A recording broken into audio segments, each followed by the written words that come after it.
اللہ تعالیٰ تو اپنی رحمت کی طرف دیکھ، تیری رحمت بہت وسیع ہے اور ہر چیز پر حاوی ہے۔ خداوند کریم ہمارے معاشرے کی اصلاح فرما دے، ہم وہی چاہتے ہیں جو امت کی ماؤں نے ہمارے لیے وراثت میں دیا ہے، آمین۔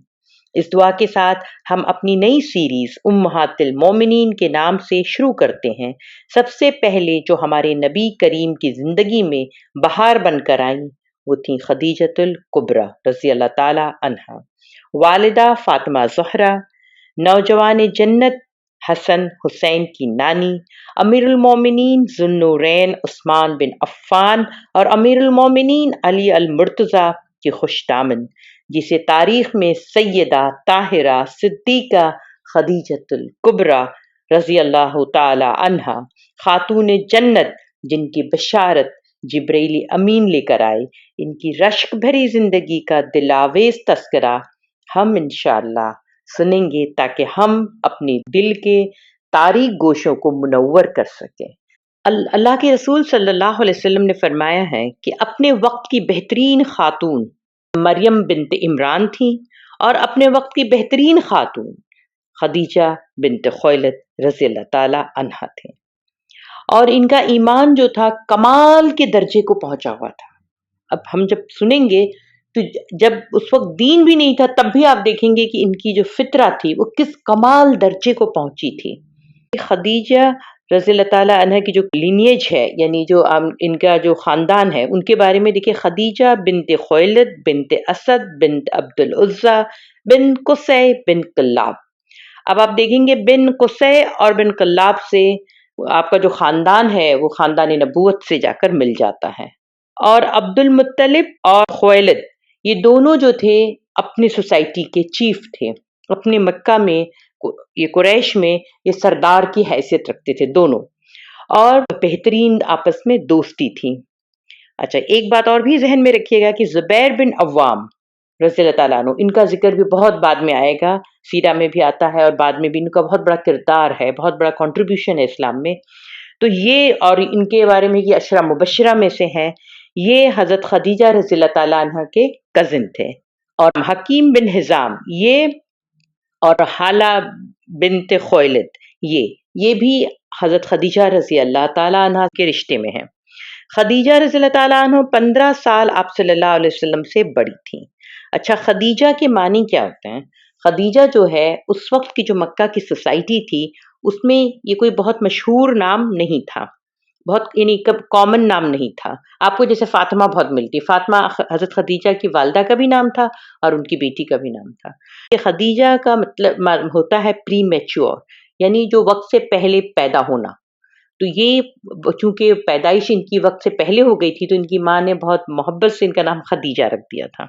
اچھا، ان کے بارے میں آتا ہے کہ حضرت خدیجہ رضی اللہ تعالی عنہ بہت انٹیلیجنٹ تھیں، بہت ویل ڈریسڈ تھیں، یعنی بہت اچھے خوش لباس پہنتی تھیں۔ ان کی جو پرسنالٹی تھی وہ بہت متاثر کن تھی، نرم مزاج تھیں، بہت خوبصورت تھیں اور مالدار تھیں۔ اور حضرت خدیجہ رضی اللہ تعالیٰ عنہ کے بارے میں آتا ہے کہ انہوں نے کبھی بھی بت پرستی یعنی بت کسی قسم کا بت نہ ان کے گھر میں تھا اور نہ کبھی اس کی پوجا کی انہوں نے۔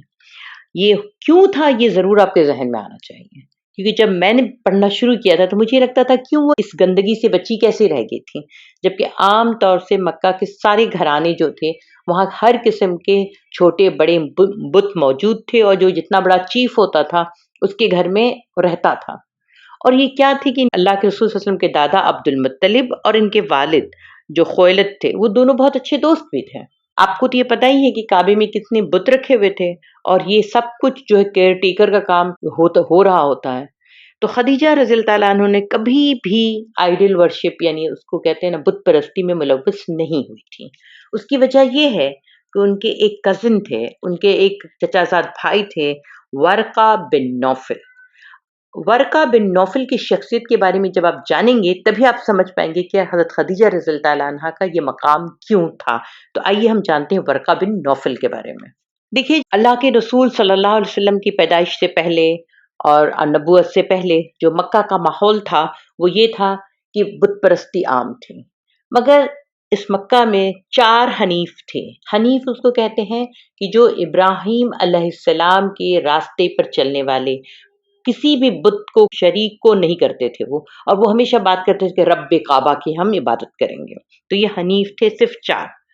ایک تھے زید بن عمر اور ان کے بیٹے تھے سعید، اور ایک تھے ورقہ بن نوفل، ایک عبید اللہ بن جہش، ایک عثمان بن حوادث. تو زید بن عمر اور ورقہ جو ہے یہ دونوں شام گئے، الشام. وہاں جا کے انہوں نے کتابوں کی علم حاصل کیا. اب کتاب سے کیا مراد ہے؟ کتاب یعنی انجیل اور تورات، یہ دونوں کا علم انہوں نے حاصل کیا. آپ کو پتہ ہی ہے کہ تورات جو نازل ہوئی ہے وہ ہیبرو میں ہے، یعنی کہ عبرانی زبان میں تھی. تو یہ الشام جا کے وہاں سے انہوں نے یہ علم حاصل کیا تھا. زید کا انتقال ہو جاتا ہے اور ورقہ بن نوفل جو ہیں ایک اکیلے واحد حنیف مکہ میں رہ جاتے ہیں. ٹھیک ہے. ورقہ بن نوفل بن اسد یہ حضرت خدیجہ رضی اللہ تعالیٰ عنہ کے سگے چچا زاد بھائی ہیں، اور حضرت خدیجہ رضی اللہ تعالیٰ عنہ سے کم از کم 25 سال بڑے ہیں. اس کی وجہ ہے کہ نوفل جو تھے وہ خویلد جو دونوں بھائی تھے، یہ نوفل بڑے بھائی تھے اور ان کی بڑی اولاد تھی ورقہ، اور خویلد جو تھے وہ چھوٹے بھائی تھے اور ان کی جو بیٹی تھی حضرت خدیجہ رضی اللہ تعالیٰ عنہ. تو اس وجہ سے ان کے دونوں کی عمر میں کم از کم 25 سال کا، روایتوں میں آتا ہے کہ کم از کم 25 سال کا فرق تھا. تو حضرت خدیجہ رضی اللہ تعالیٰ عنہ جو ہے ہمیشہ ورقہ بن نوفل کو ایک اپنے تایا کے روپ میں دیکھتی تھیں، کہ تایا کی حیثیت سے دیکھتی تھیں.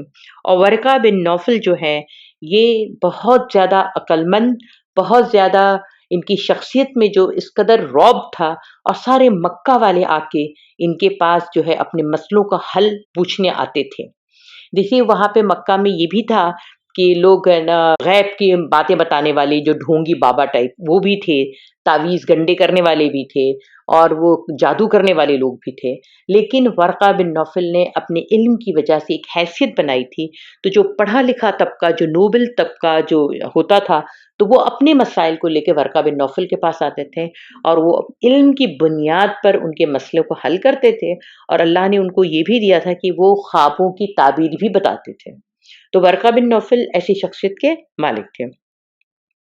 خدیجہ رضی اللہ تعالی عنہا کو ایک بار خواب آیا کہ ان کی گود میں سورج آیا ہے، یعنی آفتاب جو ہے ان کی گود میں، سورج جو ہے ان کی گود میں آ گیا ہے.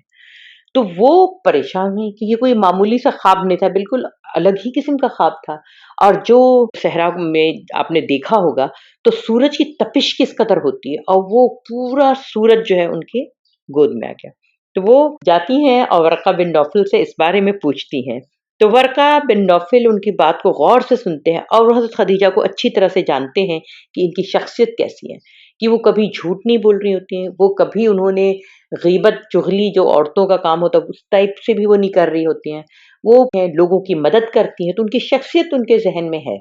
تو جب وہ خواب سنتے ہیں تو کہتے ہیں کہ تم خوش ہو جاؤ، مجھے جو نظر آ رہا ہے وہ یہ ہے کہ تم بہت ہی نوبل، یعنی بہت ہی عزت دار اور بہت ہی اچھی پرسنالٹی کے ساتھ تمہاری شادی ہوگی، اور نہیں تو میرا دل کہہ رہا ہے کہ تمہاری شادی کسی رسول سے ہوگی.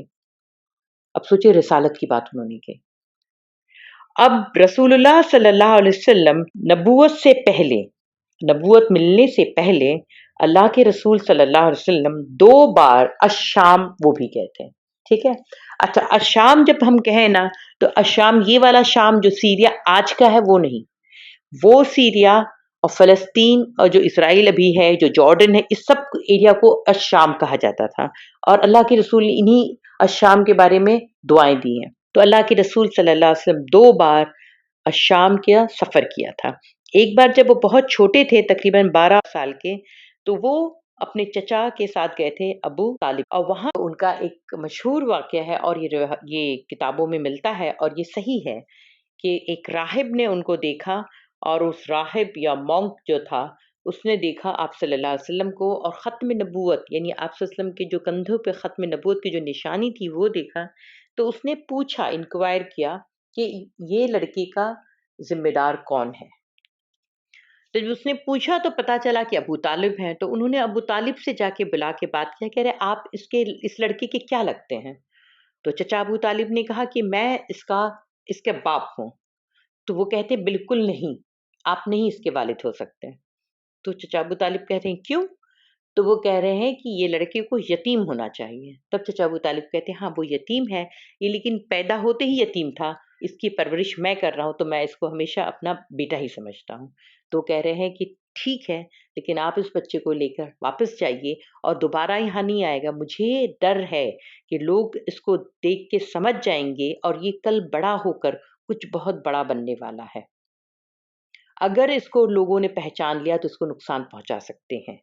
اب چچا ابو طالب نے جب دیکھا کہ یہ اتنی بڑی بات کہا، آپ سوچئے کہ اس کو پتا بھی نہیں، وہ پہلی بار مل رہا ہے اور کہہ رہا ہے کہ یہ بچے کو یتیم ہی ہونا چاہیے، تو وہ فوراً کیا کرتے ہیں، اپنا شارٹ ٹرپ کرتے ہیں اور فوراً نکل جاتے ہیں مکہ کی طرف۔ اور دوسری بات آپ صلی اللہ علیہ وسلم آئے تھے کب؟ جب 25 سال کی عمر میں حضرت خدیجہ رضی اللہ تعالیٰ عنہ کا مال لے کر تجارت کے لیے الشام آئے تھے۔ یہ 2 سفر آپ صلی اللہ علیہ وسلم نے کیا تھا۔ ورقہ بن نوفل کا یہ مقام ہے کہ انہوں نے شادی، جو نکاح کی جو سیریمنی تھی، جو نکاح تھی، وہ حضرت خدیجہ رضی اللہ تعالیٰ عنہ کا اور آپ صلی اللہ علیہ وسلم کا نکاح جو ہے انہوں نے پڑھوایا تھا۔ ٹھیک ہے، اچھا، خدیجہ رضی اللہ تعالیٰ عنہ جو ہے آپ صلی اللہ علیہ وسلم کو ورقہ بن نوفل کے پاس لے جاتی ہیں، جب آپ صلی اللہ علیہ وسلم کو غار حرا میں جو فرشتہ ملتا ہے تو وہ کیا کرتی ہیں، انہی ورقہ بن نوفل کے پاس لے کے جاتی ہیں۔ اچھا، جب ورقہ بن نوفل کے پاس لے کر جاتی ہیں اور وہ ساری باتیں ورقہ بن نوفل سنتے ہیں، تو سننے کے بعد انہوں نے کہا کہ یہ وہی ناموس ہے جو موسیٰ علیہ السلام پر آیا تھا، اور انہوں نے کہا کہ آپ نبی ہیں اپنی امت کے، لوگ تمہیں نکال دیں گے، تمہیں دربدر کر دیں گے، تو کاش میں جوان ہوتا اس وقت اور میں آپ کی مدد کرتا، اپنے مال سے، اپنی طاقت سے، اور آپ کا ساتھ دیتا، آپ کی نصرت کرتا۔ یہ بات انہوں نے کہی۔ تو جب یہ بات کہے تو آپ صلی اللہ علیہ وسلم کہتے ہیں میرے لوگ مجھے نکال دیں گے؟ تو ورقہ بن نوفل ایسے گردن ہلا کے کہتے ہاں، کہ جب بھی یہ پیغام آتا ہے اور جس پیغمبر پہ آتا ہے اس کے ساتھ اس کی قوم یہی معاملہ کرتی ہے۔ اور پھر وہ کہتے ہیں یا اللہ تو مجھے اتنی عمر دے اور صحت دے اللہ کہ میں ان کی سپورٹ کروں، ان کی مدد کروں، ان کی نصرت کروں۔ اور اس کے 3-4 دن کے بعد ورقہ بن نوفل کا انتقال ہو جاتا ہے۔ اللہ رب العالمین نے ورقہ بن نوفل کو چنا تھا یہ بشارت دینے کے لیے، اور یہ بشارت کس کو دیتے ہیں؟ آپ صلی اللہ علیہ وسلم کو اور حضرت خدیجہ رضی اللہ تعالیٰ عنہ، دونوں بیٹھے ہوئے ہیں، آپ کے پاس آئے ہیں اور یہ بشارت ورقہ بن نوفل دے رہے ہیں۔ خدیجہ رضی اللہ تعالیٰ عنہ، اب دیکھیے، اب ان کو مل گئی تھی بات، اب نبوت بھی مل گئی تھی، تو ایک بار ایسا ہوا کہ حضرت خدیجہ بیٹھی ہوئی تھی اور بہت محبت والی خاتون تھی، بہت ہی محبت کرنے والی ان کے اندر ساری کوالٹی تھی۔ تو وہ کہتی ہیں اللہ کے رسول صلی اللہ علیہ وسلم، آپ یہ بتائیے کہ جس نے آپ کے بارے میں تصدیق کی اور جس نے آپ کے اندر یقین رکھا، ان کے بارے میں وہ کہاں ہوں گے؟ یعنی وہ ورقہ بن نوفل کے بارے میں پوچھ رہی تھی بار بار۔ تو اللہ کے رسول صلی اللہ علیہ وسلم کہتے ہیں میں نے ورقہ بن نوفل کو اپنے خواب میں دیکھا تھا، وہ ایک ایسے مقام پہ تھے جہاں پہ امن تھا اور سکون تھا۔ اور ایک جگہ آتا ہے کہ وہ کہتے ہیں کہ وہ جنت کے بیچ میں تھے اور انہوں نے سلک، یعنی سلک دیکھیں مردوں پہ منع ہے، لیکن سلک اس وقت مکہ میں بہت امیر شخص پہنتا تھا، تو کہتے کہ انہوں نے سلک ریشمی کپڑے زیب تن کیے ہوئے ہیں۔ اور یہ بھی ایک جگہ آتا ہے کہ وہ 2 جنتوں کے بیچ میں چل رہے تھے، اللہ کے رسول صلی اللہ علیہ وسلم نے ان کو یہ دیکھا تھا، تو یہ ان کا مقام ہے۔ اچھا، اب وہ ورقہ بن نوفل جو ہے پہلی شخصیت ہے، مرد اور عورت سب میں پہلی شخصیت ہیں، اور جنہوں نے اللہ نے ان کو چنا کہ ان کے منہ سے یہ بشارت والے لفظ اللہ کے رسول صلی اللہ علیہ وسلم کو انہوں نے سنایا، بالکل عیسیٰ علیہ السلام کی طرح۔ دیکھیے عیسیٰ علیہ السلام کیا کہتے ہیں، سورہ صف میں یہ موجود ہے یہ آیت کہ یاد کرو جب کہ عیسیٰ ابن مریم نے کہا اے بنی اسرائیل، میں تمہاری طرف اللہ کا بھیجا ہوا رسول ہوں، تصدیق کرتا ہوں تورات کی جو مجھ سے پہلے موجود ہے، اور خوشخبری دینے والا ہوں ایک رسول کی جو میرے بعد آئے گا، اس کا نام احمد ہوگا۔ یہ سورہ صف میں ہے۔ اب سوچے ورقہ بن نوفل کا بالکل مقام عیسیٰ علیہ السلام کی طرح ہے کہ وہ تورات کی بھی تصدیق کرتے ہیں، اس کو پڑھے ہیں، اور وہ بشارت دے رہے ہیں اللہ کے رسول صلی اللہ علیہ وسلم کو کہ آپ رسول ہیں اس امت کے۔ تو الورقہ بن نوفل جو ہے ان کا مقام مجھے بالکل عیسیٰ علیہ السلام کی طرح لگتا ہے۔ یہ تھے ورقہ بن نوفل، ان کی وجہ سے ان کا نوفل کا خاندان اور حضرت خدیجہ رضی اللہ تعالیٰ عنہ کا خاندان میں کبھی بھی کسی قسم کی بت پرستی یا کوئی اور خدا کا ذکر ان کے گھر میں نہیں ہوتا تھا۔ اچھا، خدیجہ رضی اللہ تعالیٰ عنہ جو تھیں وہ ان کی پہلی جو شادی ہوئی تھی وہ ان کے کزن تھے ابو حالہ، اس سے ہوئی تھی، اور خدیجہ رضی اللہ تعالیٰ عنہ اس کے بعد ان کا انتقال ہو گیا تھا، وہ بیوہ ہو گئیں، تو پھر ان خدیجہ رضی اللہ تعالیٰ عنہ کی جو دوسری شادی ہوئی تھی وہ عتیق بن عائض بن عبداللہ مخدومی سے ہوئی تھی۔ ان سے شادی نبھ نہیں پائی، کچھ دن کے بعد طلاق ہو گئی تھی، اور پھر حضرت خدیجہ رضی اللہ تعالیٰ عنہ جو 25 سال کی جب ہوئی تو وہ 2 بار سمجھیے کہ وہ بیوہ ہو چکی تھیں، اور وہ سنگل تھیں، وہ اکیلی رہتی تھیں، اور بہت ہی زیادہ مالدار خاتون تھی۔ اس کی وجہ یہ تھی کہ وہ پہلے ہسبینڈ سے بھی، جو ان کو پہلے شوہر سے بھی ان کو مال ملا تھا، وراثت ملی تھی، اور خود اپنے والد کی وراثت ان کو ملی تھی کیونکہ ان کے کوئی اور بھائی بہن نہیں تھے، تو یہ بہت زیادہ مال ان کے پاس تھا، بہت زیادہ دولت تھی ان کے پاس، اور بہت زیادہ یہ انٹیلیجنٹ بھی تھیں، بزنس وومن تھی، بہت کامیاب بزنس کرتی تھیں۔ تو ان کا کیروان جو تھا، جو کاروان جاتا تھا، تو یہ بتاتے ہیں کہ پورے قریش کا مال اور حضرت خدیجہ رضی اللہ تعالیٰ عنہ کا مال ایک بولتے دونوں کے برابر ہوتا تھا، اور کبھی کبھی قریش کا کم پڑ جاتا تھا، ان تمام قریش کا مل کے کم ہو جاتا تھا، اور حضرت خدیجہ رضی اللہ تعالیٰ عنہ کا زیادہ ہو جاتا تھا۔ ان کے بارے میں آتا ہے کہ 800 اونٹ پر مشتمل ان کا کاروان جاتا تھا، جیسے آپ صلی اللہ علیہ وسلم لے کر گئے تھے تو وہ کاروان بھی کم از کم 800 اونٹ پر مشتمل تھا، اور یہ جو گڈس جاتے تھے یا جو یہ ان کے جو مال تجارت کا جو مال جاتا تھا وہ یمن اور سیریا دونوں طرف ان کی ٹریڈنگ ہوتی تھی، ان کا بزنس ہوتا تھا۔ اور حضرت خدیجہ رضی اللہ تعالیٰ عنہ کا جو نک نیم تھا، یعنی ان کو لوگوں نے نام دیا تھا، وہ یہ تھا کہ امرأۃ قریش، یعنی پرنسس آف قریش، وہ شہزادی تھی قریش کی، اور سید النساء، یعنی سید النساء، سید کس کو کہتے ہیں؟ لیڈر کو، تو وہ عورتوں کی لیڈر تھیں۔ پھر طاہرہ، دا پیور، یعنی طاہرہ اس کو کہتے ہیں کہ جو ایک دم نہایت پاک، تو یہ ان کے لقب تھے۔ اور حضرت خدیجہ رضی اللہ تعالیٰ عنہ بہت ہی زیادہ سخاوت والی تھی، خاتون تھیں، بہت کھلے ہاتھ سے خرچ کرتی تھیں، اور بولتے ہیں کہ ان کے گھر کے اوپر جو تھا، جہاں پہ ان کا بیٹھک تھا، تو اس کے اوپر بولتے ہیں چاندی کی چادر چڑھائی ہوئی تھی۔ اب چاندی کی چادر کیوں چڑھائی گئی تھی؟ کہ اس سے کیا ہوتا تھا کہ دھوپ کی تپش کم لگتی تھی، تو وہاں پر بہت سارے لوگ، اور خاص کر غریب لوگوں کا ان کے گھر میں ایک تانتا ہوتا تھا، تو وہ اس کو کیا کرتی تھیں، وہ غریب لوگ جو ہے اس کے شیڈ کے نیچے، اس کے سائے کے نیچے بیٹھ کے آرام کرتے تھے، یا اپنی ضرورت کی چیزوں کے لیے انتظار کرتے تھے، اور کہتے کہ صبح سے لے کے شام تک ان کا دروازہ کھلا رہتا تھا، لوگ آ کے مدد لیتے تھے، بزنس کرتے تھے، مستقل بلکہ ایک آبادی ہوتی تھی، اور کہتے ہیں کہ 400 سے زیادہ 400 پلس ان کے کام کارندے تھے، کئی سو تو ان کے غلام تھے جو یہ کام کرتے رہتے تھے، اور یہ کیا کرتی تھیں کہ لوگوں کو ہائر کرتی تھی۔ ہائر کرنا یعنی آپ نا کوئی قیمت دے کر رکھتی تھیں کہ ان کے جو بزنس کو، ان کے جو کیروانز کو وہ لے کر جائیں، اور یہ سوچیے سب کچھ جب یہ کرتی رہتی تھیں، اور ان کو ہمیشہ یہ بات کو پتا ہوتا تھا کہ لوگ مجھے کب کون سے بزنس میں فائدہ ہوا، کب کس میں مجھے تھوڑا کم ہوا، تو یہ احساس ان کو رہتا تھا۔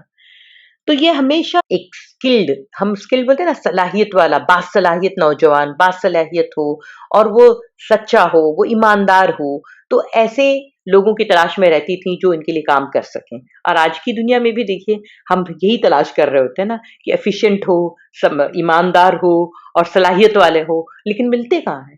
تو یہ اس طرح سے وہ تلاش کر رہی تھی، اور اپنے بارے میں اپنی بہن سے، حالہ رضی اللہ تعالیٰ عنہ سے ایک بار یہ ذکر کر رہی تھی کہ میں بڑی پریشان ہوں، آج کل جو لوگ ملتے ہیں میں ان سے مطمئن نہیں، تو حضرت حالہ کہتی ہیں، ان کی بات سنتی ہیں، کہہ رہی ہیں سنو میرے پاس ایک ہے، مگر وہ کیا ہے کہ وہ اس طرح سے کاروبار تو نہیں کیا ہے، لیکن ہے بڑا ایماندار، خوش شکل اور بہت نہایت ہی سچا، اور نہایت ہی اس کا اخلاق بلند ہے، اور ہر معاملے میں وہ اچھا ہے، لیکن اس نے بزنس کبھی نہیں کیا ہے وہ چرواہا، میری بکریاں چراتا ہے، میں تو اس سے بڑی خوش ہوں، مطمئن ہوں، اور جب سے اس نے میری بکریاں چرانا شروع کی ہیں تو میری بکریوں میں برکت بھی ہے، مجھے سکون بھی ہو گیا، اور مجھے بار بار اس کو بات کو بتانا یا سمجھانا نہیں پڑتا ہے۔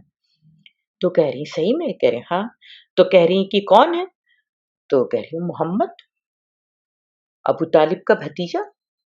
تو حضرت خدیجہ رضی اللہ عنہ کہہ رہی کہ میں ان کو رکھ لوں؟ کہہ رہی ہاں تم رکھ لو، یہ بہت مجھے لگتا ہے کہ تمہارے، ایک بار تم ٹرائی کرو، ایک بار تم ان کو ضرور چانس دو۔ تو حضرت خدیجہ رضی اللہ تعالیٰ عنہ کہتی ہیں کہ ان کو ہائر کرنے کے لیے مجھے کس سے بات کرنی ہوگی؟ تو وہ کہتی ہیں ابو طالب سے بات کرو، میں نے بھی جب اپنی بکریوں کو چروانے کا کام دینا تھا تو میں نے ابو طالب سے بات کی تھی۔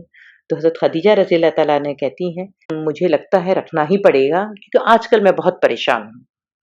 اب ہم اگلے ایپیسوڈ میں دیکھیں گے کہ آپ صلی اللہ علیہ وسلم کو حضرت خدیجہ رضی اللہ تعالیٰ عنہ کیسے رکھتی ہیں کام پہ۔ ٹھیک ہے، جزاک اللہ خیر، شکراً۔